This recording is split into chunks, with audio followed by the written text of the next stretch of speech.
65G-7.005 addresses the procedures and rules for medication administration. When we have completed this section, you should be able to answer the following questions. What tasks are you permitted to do, and what are the tasks that are forbidden? What are the rules about the procedure for supervising the self-administration or administering medication? What are the rules about administration of rectal gel or an EpiPen in an emergency situation?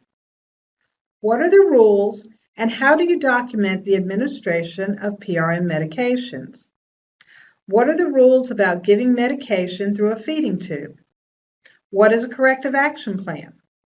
What are the consequences of violating the provisions set forth in Section 393.506 of the Florida Statutes or Chapter 65G7 of the Florida Administrative Code? What are the rules when providing care during emergency situations?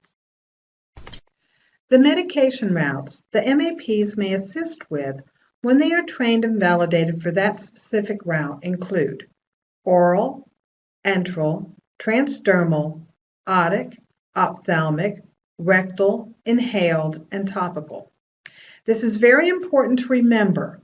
You may not administer formula through a feeding tube unless you have completed the prescribed enteral formula administration training, received your certificate of completion, and have been validated for administering tube feedings.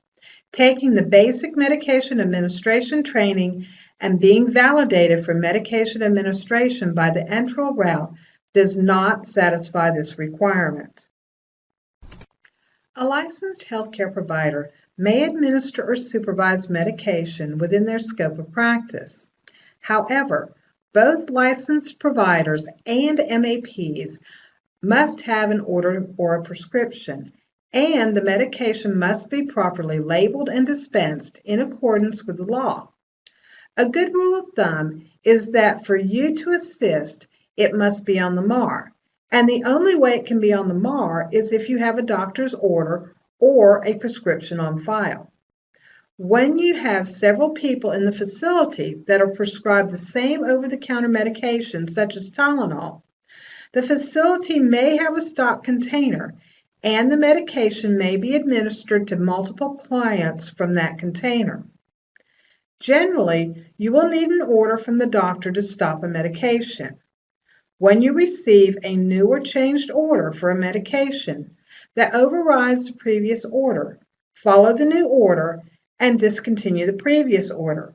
Again, a discontinue order from the doctor is not required in this situation.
Anyone assisting the client must perform appropriate hand sanitation and clean the surface where you will be working.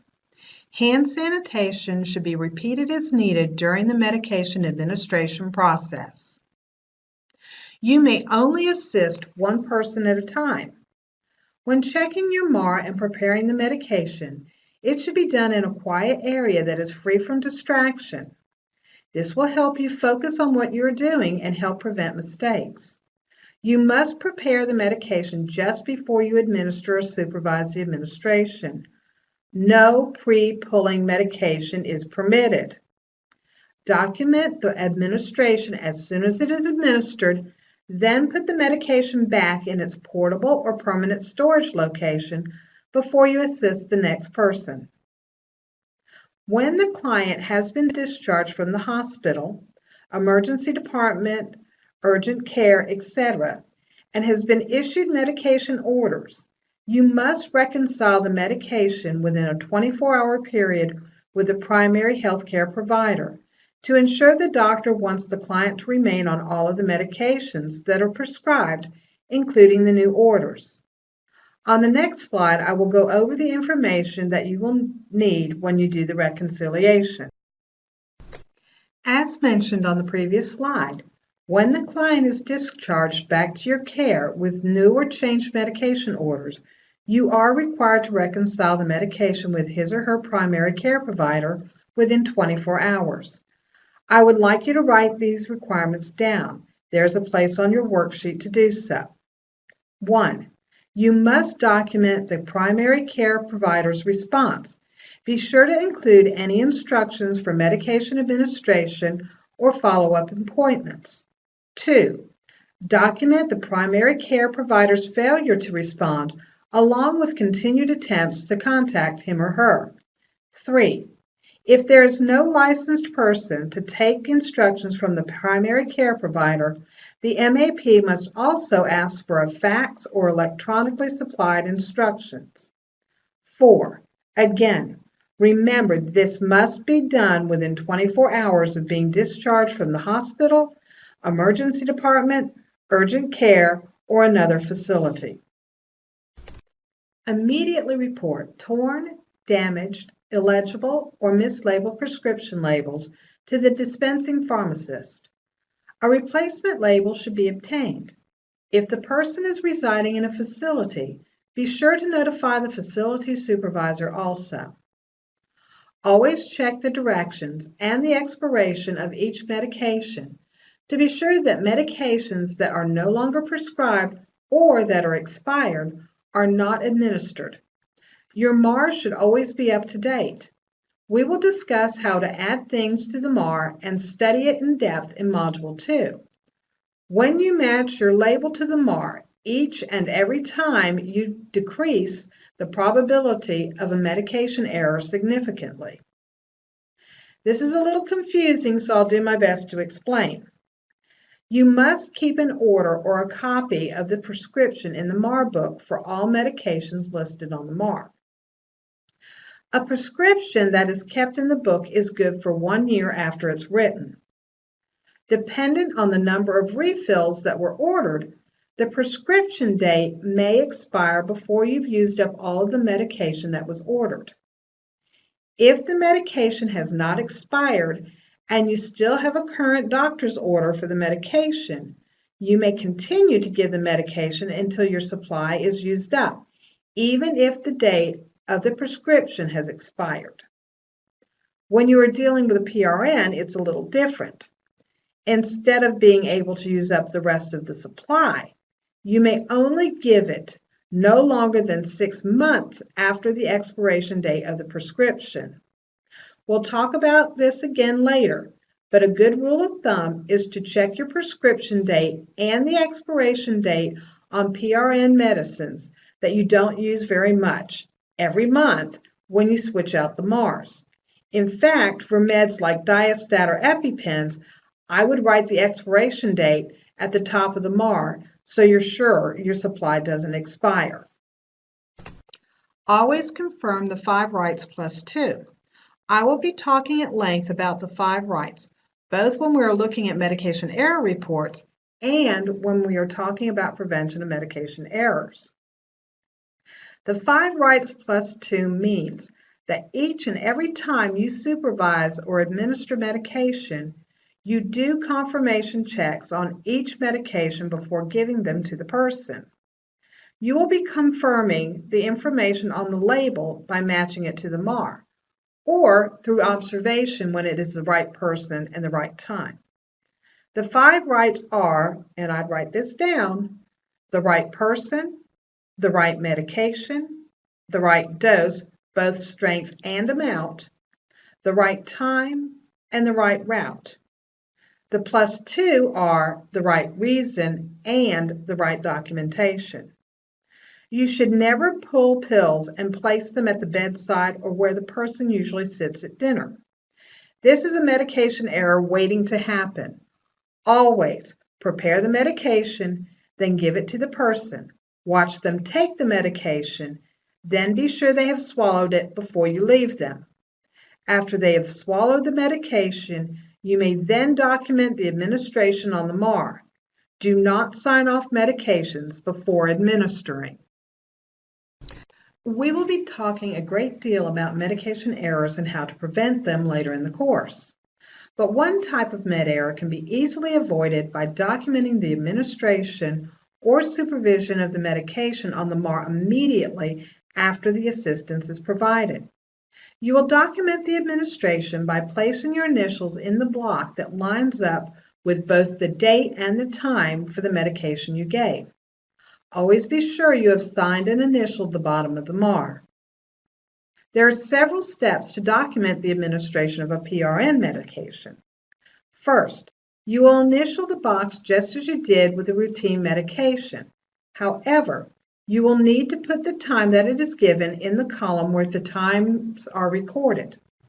The next step is to turn over the MAR and document on the back the date, the time, the medication, and the reason the medication was given, and initial at the end of the line. 30 minutes later, you also need to document the client's response to the medication. We will be going over completing and documenting on the MAR extensively in Module 2. You will also have the opportunity to practice documenting on the MAR using several different scenarios. The first 3 times you give a new medication, whether it's routine, PRN, or over-the-counter, you must watch the person directly. That means within your line of sight for a minimum of 20 minutes. If the doctor's order or prescription gives you specific instructions concerning the observation that is additional to the standard requirement, follow the instructions. As with the administration of a PRN, you must document this on the back of the MAR. Be sure to include your observation to detect and respond immediately to potential side effects or adverse reactions. You must document if they have a reaction and what type, or if they have no reaction, then document no reaction. Remember, this must be documented for the first 3 administrations.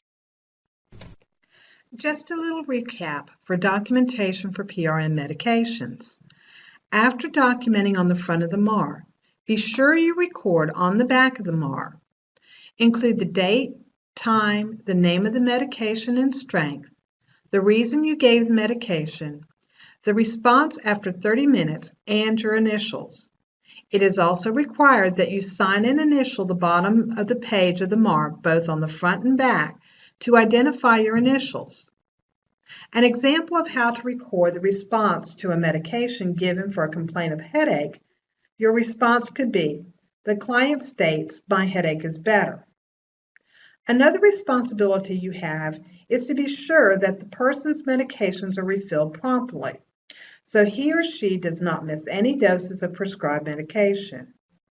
If you or a licensed provider is not responsible for routine refills, be sure that you notify the person who is responsible for ordering the refills and then document that they were notified. An on-site copy of the prescription, order, or pharmacy profile must be with the client's MAR or medical record. The prescription or order must include 1. The client's name, 2. The name of the medication, 3. The prescribed dosage, 4. The time intervals or specific times the medication is to be given, 5. The route of the medication, 6. Specific directions for use, and 7. The medical reason or diagnosis for which the medication was prescribed. For PRN medications, all of the above must be contained on the prescription or order, plus the complaint the medication is ordered for, the maximum number of days that it should be given, the maximum number of doses per day, and the situations when you would call the doctor. If the client has problems taking pills, it is okay to give the whole pill, not crushed, by mouth in some food like pudding, yogurt, applesauce, etc. that will help them swallow the medication. A MAP that has been validated to administer or supervise self-administration of prescribed enteral formula may administer the formula through gastrostomy tube, including PEG tubes, and the button-style gastrostomy, Mickey, and jejunal, JT.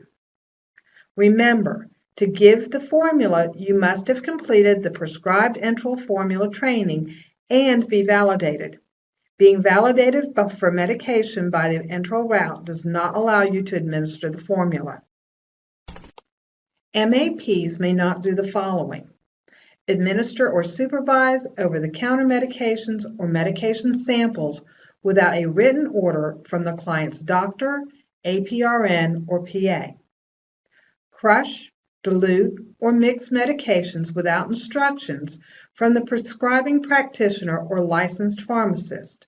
The instructions must be written on the MAR. Administer or supervise medication, including PRN and OTC, unless the healthcare practitioner has given you directions for the medication. You may not prepare a syringe for a client's use for medications that are administered by the subcutaneous, intradermal, intramuscular, or intravenous routes.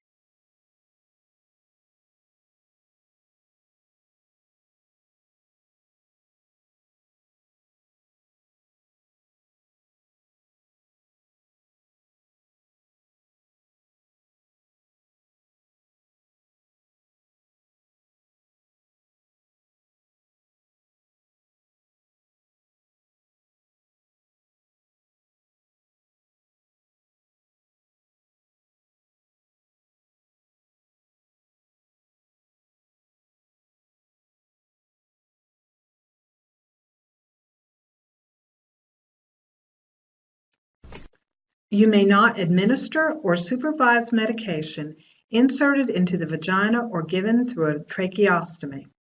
You may not perform irrigation of surgical wounds, bed sores, or any partial or full thickness wounds. You may not apply agents used to remove dead tissue. You may not supervise, monitor, or assist in any way a client to fill a pill organizer or pill box. You may not give medicine or supervise medicine that is in a pill organizer, pill box. You may not give medicine unless the prescription or order has all of the following information: when to give, the amount, the dosage, the route, and the purpose. You may not give if it requires professional medical judgment. You may not administer or supervise medication from a pill organizer. MAPs validated to administer prescribed enteral formula may not do the following. You may not administer prescribed enteral formula through a gastrojejunal tube, GJ, or any tube that requires venting or suction. You may not administer formula using a procedure that requires clinical judgment. You may not attempt to clear or unclog an obstructive tube. You may not replace or attempt to replace a tube that has been dislodged. You may not administer through any tube that is inserted through the nose, nasogastric, NG, nasoduodenal, ND, or nasojejunal, NJ. You must follow all of the rules in both the statutes and 65G-7. You may not obtain or attempt to obtain a passing grade on either the training course exams or validation through fraud, deceit, false statements, or misrepresentation of material facts, whether such statements are made knowingly or negligently. You may not falsify any records regarding medication administration. You may not continue to provide services if you allow your primary route of administration to expire. This includes your non-primary routes. You may not provide any medication assistance services when you are not authorized, including if APD revokes your authorization. What can happen if you break the rules?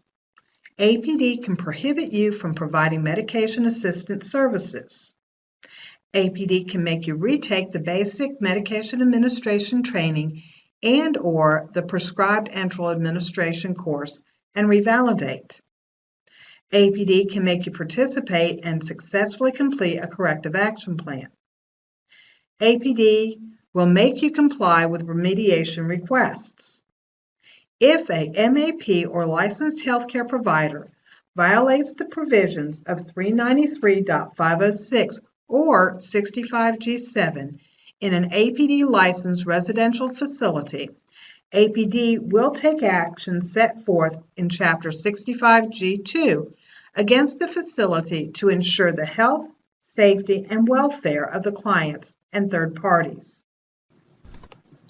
Any person, including licensed healthcare practitioners, who in good faith renders emergency care or treatment in violation of this chapter, either in direct response to an emergency situation related to and arising out of a public health emergency declared pursuant to Section 381.00315 of the Florida Statutes, a state of emergency which has been declared pursuant to Section 252.36 of the Florida Statutes, or at the scene of an emergency outside of a hospital, doctor's office, or other place having proper medical equipment without objection of the injured victim or victims, shall not be held responsible for the administrative violation as a result of such care or treatment where the person acts as an ordinarily reasonable, prudent person would have acted under the same or similar circumstances.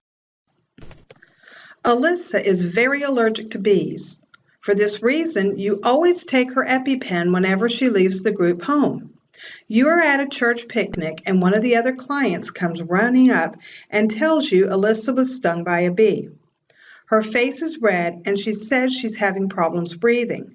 What do you do? Perfect. Even though an EpiPen has a needle that is used to administer the drug, and MAPs are prohibited from using needles to administer medication, this is an emergency situation. 65G-7.005, paragraph 7, section E, allows you to administer in an emergency situation an EpiPen even though it requires a needle, or a rectal gel even though you may not be validated for the rectal route. It is important that you call 911 even though you gave the EpiPen to the person. They may start having problems again. With severe allergies, the patient will often need additional medication and IV fluids. Watch them very closely until EMS arrives. I'm sorry, your answer is incorrect. This is a life-threatening situation. If you wait for EMS, Alyssa may die. Even though an EpiPen has a needle that is used to administer the drug, and MAPs are prohibited from using needles to administer medication, this is an emergency situation. 65G-7.005, paragraph 7, section E, allows you to administer in an emergency situation an EpiPen even though it requires a needle, or a rectal gel even though you may not be validated for the rectal route. It is important that you call 911 even though you gave the EpiPen to Alyssa. She may start having problems again. With severe allergies, the patient will often need additional medication and IV fluids. Watch her very closely until EMS arrives.